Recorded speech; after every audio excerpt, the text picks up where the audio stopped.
are you starting to pick up and Well, first of all, they start laying out their own scams, and these scams are very ruthless. I mean, to give you one example, there was one now is scam. this in a conversation or are you hearing this around you? No, no, this is when I actually got serious and began to Started sit talking. down with people with a notebook and began to interview them, so to speak, and write and look at their case files in some cases and write detailed histories of what actually How happened. did that go over? Well, they honestly they loved it because they knew I was an anomaly in there, and then pretty soon they realized I'm an educated guy, and so they began to sort of fight. They found me intriguing. First of all, they would laugh their heads off about what I did. They'd be like, "So you gave 20 grand?" And I go, "Yeah." And they go, "Of whose money?" I go, "Of my money." They go, "You didn't take anybody else's money?" So the concept of crime in which you actually lose money was Right. super puzzling to these guys. Uh, and so I raised money for a college friend of mine. So one goes, "Can you raise money for me?" I'm like, "No."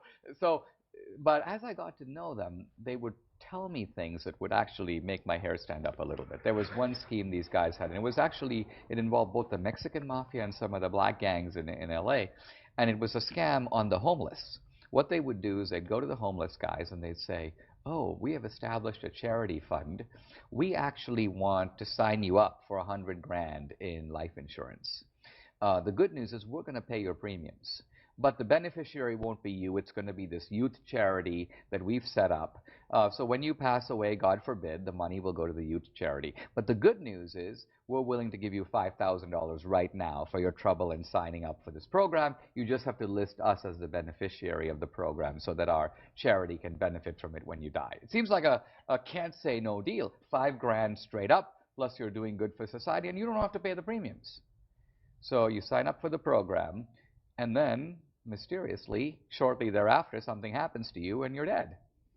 So, This doesn't take a rocket scientist to figure out. of course not. It's a very straightforward ruse, preying on the vulnerability of the poor to cash in on insurance scams, but done in the name of social justice. That's what intrigued me, is that you have to set up the chair. It's not like sign your money over to the Bloods and the Crips. It's sign your money over to the youth soccer fund or sign your money over to the rehabilitation program. So it allows people to feel good about what they're doing.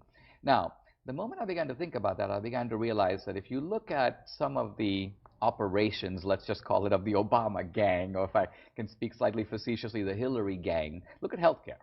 Obama goes to the American people and he basically goes, "Look, I've got a scam for you. We've got these insurance companies, they're loaded. So why don't you and I conspire to stick it to them? We're going to make them do things they don't want to do, like insure you for things you already had before you even bought insurance." So the American people, or some of them, go, "Not a bad idea. You, Obama, be our guy. You go fight for us. You go get them." Then Obama goes to the insurance companies, shuts out the press, locks the door, turns off the camera, and he says, "Guys, look, I want to have greater federal control over the insurance companies, and you're not going to like that. I know that. But here's the deal.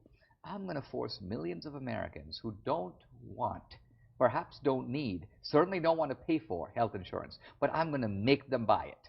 And that's going to mean millions of customers for you, hundreds of millions of dollars in revenue for you.